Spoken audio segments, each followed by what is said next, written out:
അവിടെ hospital authority കാര്യങ്ങളൊക്കെ എന്ന് പറഞ്ഞാൽ അതിന്റെ ക്രമീകരണങ്ങളും പോലീസുകാരുമായിട്ടാണ് അതിന്റെ ക്രമീകരണങ്ങളൊക്കെ ഇങ്ങനെ നടന്നുകൊണ്ടിരിക്കുന്നുണ്ട്.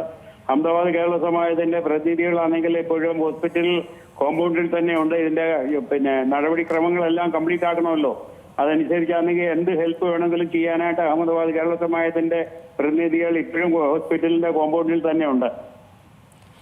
ശ്രീ ബെന്നി, അതുപോലെ തന്നെ ഈ അപകടത്തിൽ 2 മലയാളികൾ ഉണ്ട് എന്നുള്ളൊരു വിവരമാണ് ആദ്യഘട്ടങ്ങളിലൊക്കെ വന്നിരുന്നത്. എന്നാൽ നിലവിൽ രഞ്ജിതയുടെ മരണം മാത്രമാണ് കേരളത്തിൽ നിന്നും സ്ഥിരീകരിച്ചിട്ടുള്ളത്. ഈ രണ്ടാമതൊരു മലയാളി കൂടെ ഉണ്ടോ?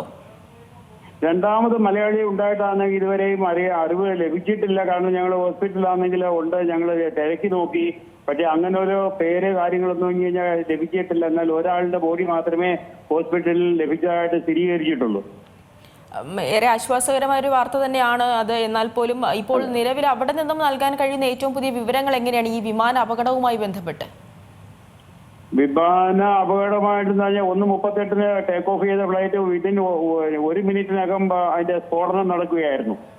അപ്പോൾ ഇത് യഥാർത്ഥത്തിലാണ് വന്ന് പതിച്ചതെന്ന് പറഞ്ഞു കഴിഞ്ഞാൽ സിവിൽ ഹോസ്പിറ്റലിലെ ഡോക്ടേഴ്സ് താമസിക്കുന്ന ഹോസ്റ്റലിന്റെ കോമ്പൗണ്ടിലാണ് ഇത് വന്ന് പതിച്ചത്. എന്നാൽ ഈ ബിൽഡിങ്ങിന്റെയൊക്കെ ഫ്രണ്ട് സൈഡിലേക്കാണ് ഇന്ധനങ്ങളും മറ്റുമൊക്കെ സ്ഫോടന വസ്തുക്കൾ തെറിച്ചു വീണിട്ട് ഈ ബിൽഡിങ്ങിന്റെ എല്ലാം ഫ്രണ്ട് സൈഡാണെങ്കിൽ ഗ്ലാസുകളെല്ലാം ചിതറിപ്പോവുകയും തീ പിടിക്കുകയും ഒക്കെ ചെയ്തിട്ടുണ്ട്. എന്നാൽ അതിന്റെ മുൻഭാഗം എന്ന് പറഞ്ഞ കോമ്പൗണ്ടിന്റെ ഫ്രണ്ടിലാണ് വന്ന് പതിച്ചതും അതിന്റെ പിൻഭാഗം എന്ന് പറഞ്ഞ ഒരു ഹോസ്റ്റലിന്റെ മേളിലുമാണ് വന്ന് പതിച്ചത്. ഈ സ്ഫോടനം നടന്നതിനാൽ അവശിഷ്ടങ്ങളെല്ലാം പല സ്ഥലങ്ങളിലേക്കാണെങ്കിൽ അന്ന് ചിതറിപ്പോയി. പല വ്യക്തികളുടെ ശരീരത്തും ഒക്കെ വീണിട്ടുണ്ട്. ജനവാസ കേന്ദ്രമാണ് എങ്കിൽ തന്നെ വന്ന് പതിച്ചതാണെങ്കിൽ ഒരു കോമ്പൗണ്ടിലാണ്. അങ്ങനെ മറ്റുള്ള വ്യക്തികളൊന്നും ഇതിൽ മരണപ്പെട്ടതായിട്ടോ ഒന്നും റിപ്പോർട്ട് ചെയ്തിട്ടില്ല. എന്നാൽ ധാരാളം വ്യക്തികൾക്കാണ് പരിക്കുകൾ ഏറ്റിട്ടുണ്ട്.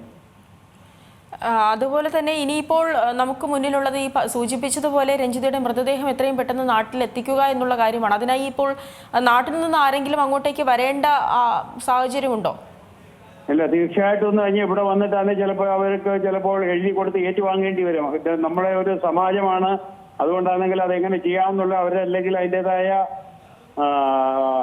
അതോറിറ്റി നമ്മൾക്ക് എഴുതി തന്നു കഴിഞ്ഞാൽ വേണ്ട കാര്യങ്ങളാണ് ഇവിടുത്തെ വേണമെങ്കിൽ ചെയ്തു കൊടുക്കാം. ഞങ്ങൾക്ക് സമാജമായിട്ട് അല്ല, ഇവിടുത്തെ ഗവൺമെന്റ് അതോറിറ്റി തന്നെ അല്ലെ ഫ്ലൈറ്റുകാർ തന്നെ അതിന്റെ ഉത്തരവാദിത്വം ഏറ്റെടുത്ത് അതും ചെയ്യാം. അതിന്റെ കാര്യങ്ങളൊക്കെ ഞങ്ങൾ ചെയ്തുകൊണ്ടിരിക്കുന്നുണ്ട് ഇവിടുത്തെ ഗവൺമെന്റുമായിട്ടാണെങ്കിൽ ബന്ധപ്പെട്ടിട്ട്. അവിടെ നിന്നും ഇനിയിപ്പോൾ എത്രയും വേഗം തന്നെ മൃതദേഹം നാട്ടിലെത്തിക്കാനുള്ള കാര്യങ്ങളാകും നടക്കുക. നാളെ മൃതദേഹം തിരികെ എത്തിക്കാനാകുമോ എന്നാണ് പരിപൂർണമായിട്ടും വിശ്വസിക്കുന്നത്.